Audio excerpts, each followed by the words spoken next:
puji Tuhan. Walaupun kita belum melihat semua apa yang kita harapkan yang baik, tapi firman Tuhan berkata pada minggu yang lalu kita sudah mendengarkan, berbahagialah orang yang percaya sekalipun belum melihat. Berbahagialah orang yang tidak melihat namun percaya. Amin. Haleluya. Iman kita adalah iman karena percaya, bukan hanya karena melihat. Karena banyak yang dilihat yang tidak sinkron atau yang tidak sesuai dengan apa yang menjadi harapan kita atau apa yang menjadi keinginan kita.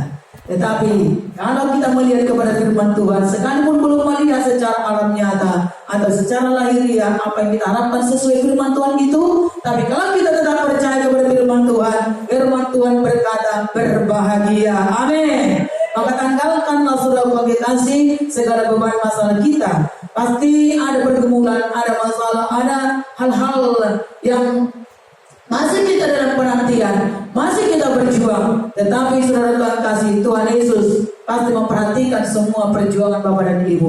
Tuhan Yesus memperhatikan semua itu pengharapan-pengharapan dan doa-doa yang kita bawa kepada Tuhan setiap hari. Amin, saudaraku. Hari ini berkat firman Tuhan kepada kita, saudaraku, temanya Yesus datang, berkat mujizat terjadi. Haleluya. Berkat mujizat itu adalah membawa perubahan dalam kehidupan kita dan untuk kita menjadi berkat.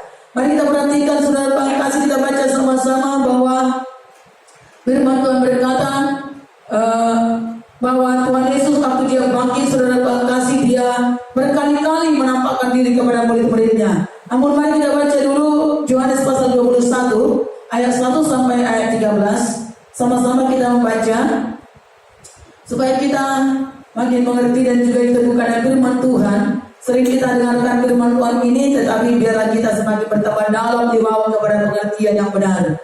Kemudian Yesus menampakkan diri lagi kepada murid-muridnya. Sama-sama supaya kita membacanya dimanapun kita, baik yang di slide saudara Tuhan kasih atau di HP saudara atau di Alkitab. Sama-sama dua ya. Kemudian Yesus menampakkan diri lagi kepada murid-muridnya di pantai Danau Tiberias, dan ia menampakkan diri sebagai berikut. Di pantai itu berkumpul Simon Petrus, Thomas yang disebut Didimus, Nathanael dari Kana yang di Galilea, anak-anak Zebedius, dan dua orang muridnya yang lain. Kata Simon Petrus kepada mereka, "Aku pergi menangkap ikan." Kata mereka kepadanya, "Kami pergi juga dengan engkau." Mereka berangkat lalu naik ke perahu, tetapi malam itu mereka tidak menangkap apa-apa. Ketika hari mulai siang, Yesus berdiri di pantai, akan tetapi murid-murid itu tidak tahu bahwa itu adalah Yesus. Kata Yesus kepada mereka, "Hai anak-anak, adakah kamu mempunyai lauk pauk?" Jawab mereka, "Tidak ada." Maka kata Yesus kepada mereka, "Tebarkanlah jalamu di sebelah kanan perahu, maka akan kamu peroleh." Lalu mereka menebarkannya, dan mereka tidak dapat menariknya lagi karena banyaknya ikan. Maka murid yang dikasihi Yesus itu berkata kepada Petrus, "Itu Tuhan." Ketika Petrus mendengar bahwa itu adalah Tuhan, maka ia mengenakan pakaiannya, sebab ia tidak berpakaian, lalu terjun ke dalam danau. Murid-murid yang lain datang dengan perahu karena mereka tidak jauh dari darat, hanya kira-kira 200 hasta saja, dan mereka menghela jalan yang penuh ikan itu. Ketika mereka tiba di darat, mereka melihat api aram dan di atasnya ikan dan roti. Kata Yesus kepada mereka, "Bawalah beberapa ikan yang baru kamu tangkap itu." Simon Petrus naik ke perahu lalu menghela jalan itu ke darat, penuh ikan-ikan besar, 153 ekor banyaknya, dan sungguh pun sebanyak itu, jala itu tidak koyak. Kata Yesus kepada mereka, "Marilah dan sarapanlah." Tidak ada di antara murid-murid itu yang berani bertanya kepadanya, "Siapakah engkau?" Sebab mereka tahu bahwa ia adalah Tuhan. Yesus maju ke depan, mengambil roti dan memberikan Wow, haleluya. Puji Tuhan. Saudara yang kasih, mari kita lihat saudara yang kasih bahwa Tuhan Yesus menampakkan diri kepada para murid. Ini yang ketiga kalinya. Yang pertama Tuhan Yesus menampakkan diri ketika murid-murid di dalam rumah sedang dalam ketakutan, pintu-pintu terkunci semuanya, dan Yesus ada datang di sana, ya, saudara yang kasih, menembus pintu-pintu yang tertutup. Tetapi waktu itu Thomas tidak ada. Lalu saudara kasih bahwa Thomas memang tidak percaya bahwa Yesus bangkit. Yang kedua, Thomas berkumpul bersama dengan murid-murid, dan Tuhan Yesus datang lagi saudara kasih dalam rumah tersebut walaupun pintu terkunci, dan Yesus berurusan dengan Thomas untuk meneguhkan iman Thomas yang masih tidak percaya. Lalu Thomas sungguh percaya bahwa itu adalah Tuhan benar-benar bangkit. Amin saudaraku. Nah, ketiga kalinya ini saudara kasih Tuhan Yesus menampakkan diri ketika murid-murid pergi ke pantai, di mana Tuhan Yesus bangkit tidak lagi bersama dengan murid-murid saudara kasih. Ya, karena Tuhan Yesus itu sudah memakai tubuh secara kemuliaan, sehingga dia tidak lagi bersama-sama murid, hidup bersama dengan murid, makan bersama murid, tidak lagi. Tetapi kita melihat di sini saudara kasih bahwa Tuhan Yesus itu adalah Allah yang Maha Kuasa. Dia Tuhan yang ajaib dan luar biasa. Ketika murid-murid yang diperakarsai oleh Petrus, dia berkata, aku mau menangkap ikan. Ketika mereka sudah kasih ada di pantai, yaitu danau Tiberias, Petrus berkata, sudah kasih, karena memang Petrus itu adalah mantan nelayan.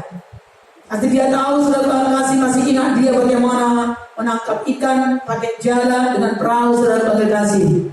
Tetapi saudara kasih itu sudah ditinggalkan oleh Petrus beberapa waktu lamanya, dan Petrus kan sudah menjadi pengikut Tuhan Yesus, menjadi murid-murid Tuhan, menjadi pelayan Tuhan. Tetapi kali ini mereka sudah tidak bersama Yesus lagi, walaupun mereka sudah mengetahui bahwa Yesus bangkit dan hidup. Lalu mereka sudah kasih berkumpul selalu bersama dengan murid, dan mungkin bahwa Petrus ini sedang mengalami satu kegalauan lagi dalam kehidupannya. Karena tadi dikatakan saudara kasih bahwa Petrus dalam perahu itu dia tidak berpakaian, telanjang. Arti kata telanjang ini, dia tidak memakaikan kebenaran iman dalam kehidupannya. Maka kenapa dia menjadi malu ketika dia tahu bahwa itu Yesus, bahwa seorang murid yang dikasihi Tuhan Yesus berkata, itu Tuhan datang. Lalu Petrus terjun saudara kasih dari perahu itu ke air saudaraku, karena dikatakan dia tidak berpakaian, dia telanjang. Dia malu, bahwa dia merasa, wah, ternyata Tuhanku datang lagi, aku sedang tidak melakukan perkara-perkara duniawi, perkara dunia. Wow, saudara kasih, namun pendidikan saudara kasih, Tuhan Yesus tidak permasalahkan itu. Namun Petrus mengetahui sendiri tentang imannya. Dia tidak sedang dalam iman yang teguh mungkin pada saat itu, sehingga ketika dia tahu bahwa itu Yesus datang menemui dia, dia sedang tidak dalam iman yang teguh. Ya, kalau tidak berpakaian, tidak memakai kebenaran iman di dalam hidupnya, dia menjadi malu saudara kasih. Jadi saudara kasih dalam Yesus Kristus, di sini dikatakan karena memang Simon Petrus lah yang mengajak pertama-tama, atau yang berkata kepada teman-temannya, aku mau menangkap ikan, apain biar menangkap ikan lah, kembali kepada masa lalu, kepada dunia, gitu ya. Dulu aku memang penangkap ikan, aku menangkap ikan. Nah, saudara kasih, lalu murid-murid yang lain saudara kasih terpengaruh juga dengan Petrus, dan mereka juga berkata, kami ikut juga bersama dengan kau, kami pergi juga bersamamu, ayo. Nah, mereka pergi saudara kasih. Nah, disinilah kita melihat saudaraku bahwa Tuhan Yesus selalu datang untuk meneguhkan hati para murid. Tuhan Yesus meneguhkan itu kebimbangan, atau juga ya mungkin mereka memang butuh hiburan pada saat itu, maka mereka pergi ke pantai. Haleluya saudaraku. Tujuannya refreshing, tujuannya mereka untuk mencari damai, mencari sesuatu. Salahkah refreshing? Tidak salah. Salahkah mencari sesuatu untuk kita berwisata? Tidak salah. Tetapi Petrus sedang kasih karena memang dia dalam kegalauan. Tetapi saya percaya Tuhan Yesus lebih tahu hati para murid, dan Tuhan Yesus lebih mengenal mereka. Amin saudaraku. Nah, sama seperti itu juga dalam kehidupan kita. Saat kita memang di dalam masalah persoalan kita, di dalam keadaan kita, di dalam kelemahan kita, mungkin sedikit kita sudah ada rasa gundah atau bimbang atau ragu, Tuhan Yesus selalu senantiasa untuk datang meneguhkan hati kita, menguatkan iman kita, meneguhkan pengharapan kita. Walaupun dia tidak kita lihat saudara kasih, tapi dia senantiasa memperhatikan kita. Dia memandang kepada kita, dia melihat segala keberadaan kita. Amin. Haleluya. Jadi di sini katakan saudara, Tuhan Yesus menampakkan diri ketiga kalinya kepada para murid. Nah, saudaraku, mari kita melihat saudara kasih bahwa Tuhan Yesus menampakkan diri ketiga kalinya kepada para murid. Yesus datang untuk mengubahkan kegagalan menjadi keberhasilan. Ya, mengubahkan kegagalan karena ketika mereka saudara kasih ada di situ saudaraku di pantai itu, dan mereka sudah sepanjang malam yang menjala ikannya saudaraku, tetapi mereka tidak mendapat apa-apa. Sepanjang malam mereka bekerja, tidak mendapat apa-apa. Mereka gagal, mereka sia-sia, mereka capek, tidak tidur semalaman. Mereka tentunya pasti kecewa. Masakan satu ekor ikan pun mereka tidak dapat. Tidak menangkap apa-apa selain menangkap angin sampai pagi. Ya, masuk angin dan juga sudah capek dan tidak ada hasil, pasti kecewa. Ya, saudara Tuhan kasih, apalagi pada malam hari. Apa yang mau dilihat pada malam hari? Tentunya kan tidak ada. Kalau mungkin dikatakan tadi saudara Tuhan kasih untuk refreshing, kan mau melihat pemandangan. Ya, tetapi memang mereka mau menangkap ikan. Ya, saudara Tuhan kasih dalam Tuhan Yesus Kristus, apakah mereka mungkin kekurangan kebutuhan? Apakah mereka tidak mempunyai berkat pada waktu itu? Ya, kita tidak tahu saudara Tuhan kasih. Tapi bisa saja juga ketika mereka mungkin kekurangan berkat atau apa, ayo kembali lagi pada masa lalu. Ya, bekerja, cari. Saya kan mantan pelayan, bisa ngerti. Petrus mengandalkan masih pikirannya lagi, saudara komunikasi. Tetapi di situ Tuhan datang menemui mereka. Amin, saudaraku. Tuhan Allah yang Maha Tahu itu, Dia mengerti di mana anak-anaknya berada, di mana murid-muridnya, di mana ya pelayan-pelayannya berada. Maka saudara kasih ada firman keberkatan, di mana pelayanku berada, di situ aku berada. Di mana aku berada, di situ pelayanku berada. Saudara kasih, kadang-kadang memang kita tidak selalu berada di mana Tuhan berada. Seperti murid-murid, ya mereka saudara kasih mencari sendiri jalannya. Pergi ke pantai saudara kasih dan mencari ikan. Tetapi Tuhan mencari dan mendatangi mereka. Dan di mana pelayan-pelayannya berada, di situ Tuhan datang untuk menguatkan, meneguhkan. Keberadaan Tuhan selalu akan membawa berkat saudara kasih, membawa pemulihan, membawa kuasa, membawa peneguhan, membawa kebenaran. Haleluya. Tuhan Allah yang Maha Tahu itu, Dia Maha Tahu di mana dan apa yang dikerjakan para murid. Saudara Tuhan kasih, Tuhan tidak secara jasmani tidak bersama dengan murid, tapi Tuhan Maha Tahu. Dia melihat saudara Tuhan kasih kepada seluruh bumi ini. Maka firman Tuhan berkata, mata Tuhan menjelajah seluruh bumi dan mata Tuhan mengawasi orang benar dan orang jahat. Saudara Tuhan kasih, Dia melihat, lagi di mana murid-murid ini, lagi apain mereka? Dia lihat, dibiarkan dulu sepanjang malam, biarkan. Terserah, hanya senangkan, ya gitu ya. Tuhan itu sedang kasih masih memberikan kesempatan. Tetapi ternyata para murid mungkin sedang kasih sudah kewalahan mereka, bahkan sudah menjelang pagi dan sudah terang, hampir dikatakan sudah mulai hari siang, gitu ya. Baru Yesus datang menemui murid-murid. Pasti sudah kasih kalau orang penangkap ikan. Ya, pulang biasanya pada pagi hari, benar-benar pagi-pagi benar gitu ya. Nah, sebelum terang matahari mereka sudah pulang, sudah sampai ke darat. Tapi ternyata mereka sudah masih ada di pantai itu. Yesus datang ke sana menemui murid-muridnya di pantai Danau Tiberias, saudara Tuhan kasih. Lalu Tuhan Yesus berkata kepada murid-murid dan berkata, anak-anak, adakah ikan padamu? Ya, dengan kata bahasa sehari-harinya, anak-anak, adakah mendapat ikan? Sudah menjalan ikan, sudah cari ikan sepanjang malam. Adakah kamu dapat ikannya? Nah, lalu murid-murid berkata, oh tidak ada. Tapi mereka pada waktu itu sudah kasih belum tahu bahwa itu Yesus. Ya, tapi kemudian Tuhan Yesus berkata, tebarkanlah jalamu ke sebelah kanan perahu, maka kamu akan peroleh.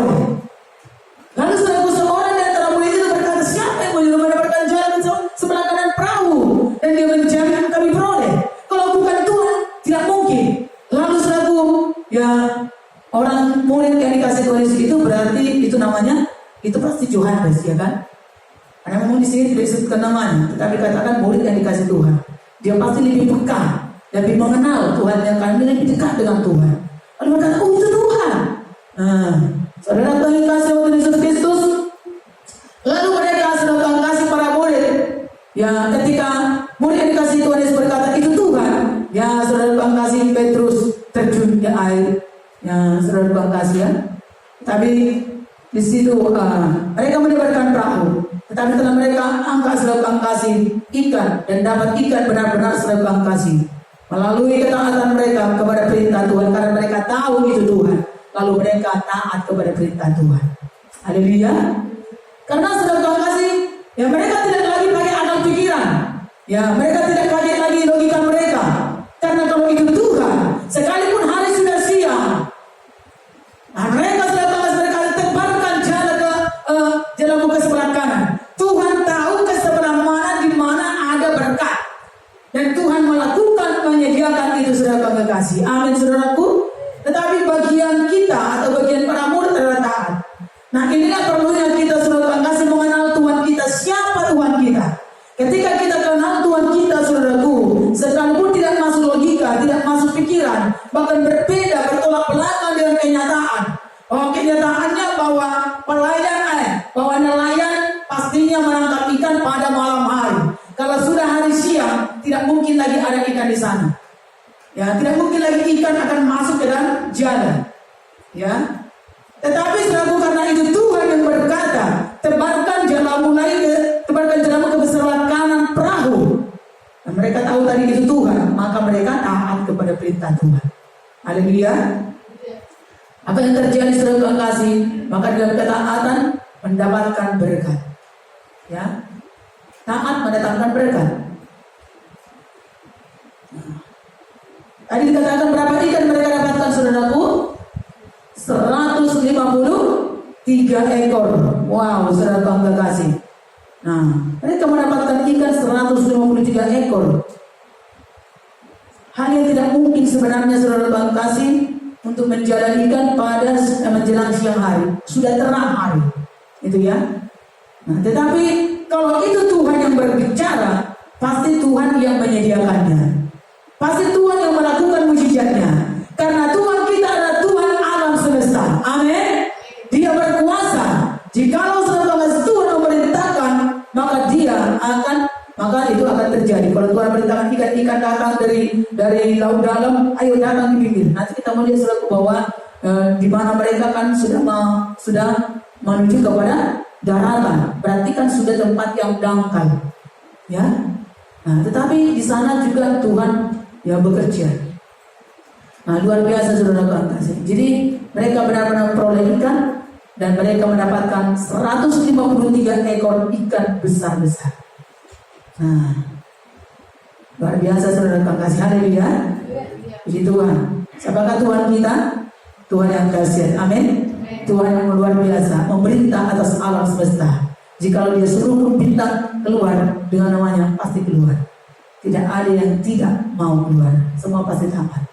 Nah, ikan-ikan di laut atau di tempat yang paling dalam pun, yang kalau diperintahkan datang, bisa datang saudara kasih. Nah, sebenarnya itulah yang membuat supaya kita lebih mengenal Tuhan, lebih teguh dalam iman kita, untuk lebih juga mengenal suara Tuhan kita, untuk kita patuhi dan untuk kita taati. Saya dan saudara untuk bisa semakin bertumbuh untuk mengenal Tuhan kita dengan benar. Amin saudaraku. Mari kita melihat lagi saudara Tuhan kasih, dikatakan bahwa mujizat terjadi bagi murid-murid juga bagi kita semuanya, bahwa Yesus ada ketika Yesus hadir saudara Tuhan kasih. Mujizat terjadi bagi kita karena Tuhan Yesus hadir. Amin. Sebab Yesus ada bagi kita, sebab Yesus ada dalam rumah tangga kita, sebab Yesus ada usaha kita, sebab Yesus ada studi kita, sebab Yesus ada dalam pergumulan kita, sebab Yesus ada dalam kegagalan kita, sebab Yesus ada dalam masalah persoalan kita dan kesulitan kita. Maka di situ pasti Tuhan terjadi, pasti Tuhan akan adakan mujizat. Amin saudaraku. Percaya kita saudara pakai hal itu. Amin. Hari berikan kemuliaan bagi Tuhan Yesus Kristus. Haleluya. Maka mujizat itu saudara kasih kepada Tuhan membuka Tuhan. Mengubah saudara Tuhan kasih. Oh, waktu saudara Tuhan kasih tidak menjadi masalah bagi Tuhan. Mungkin bagi manusia, oh ini bukan waktunya. Tapi kalau itu Tuhan yang bekerja, bagi Tuhan tidak ada masalah waktu. Ya, dikatakan saudara Tuhan kasih bakal mulai siang. Sebenarnya itu bukan waktu yang tepat untuk menangkap ikan. Tetapi saudara Tuhan kasih, walaupun dikatakan hari mulai siang, waktu menangkap ikan tetap terjadi. Ya, lalu saudara Tuhan kasih pantai dekat darat. Nah, padahal saudara Tuhan kasih ikan besar-besar biasanya ada di lautan dalam. Ya, tetapi Tuhan bisa memanggilnya dan menyediakannya di tempat yang dangkal pun bisa disediakannya. Dipanggilnya dari lautan dalam untuk datang ke daratan, menuju ke daratan dan masuk, diperintahkan, ayo masuk ke jalannya, masuk. Tuhan memerintahkannya. Kalau Tuhan memerintahkan berkat kepada kita saudara kekasih, tidak ada yang bisa untuk menahannya. Ya, oleh karena itu saudara kekasih, mari kita mengandalkan Tuhan, mari kita bersandar kepada Tuhan. Kehidupan kita semuanya ada dalam kedaulatan Tuhan. Tuhan yang berkuasa atas kehidupan kita. Lalu saudara kasih, yang paling luar biasa dikatakan bahwa jalan tidak bisa ditarik dengan 6 orang. Yang tadinya di perahu Petrus itu saudara kasih, mereka kan ada 6 orang. Ya, ada Thomas, ada Nathanael, dan ada yang lainnya saudara kasih. Ya, ada 6 orang. Tetapi karena ikan yang besar-besar masuk ke jalan itu, mereka tarik saudara kasih yang bisa. Lalu mereka memanggil perahu lain lagi dan menarik perahu itu sampai kepada darat, sampai ke dalam perahu, ya, masuk ke dalam perahu. Dan dikatakan saudara kasih bahwa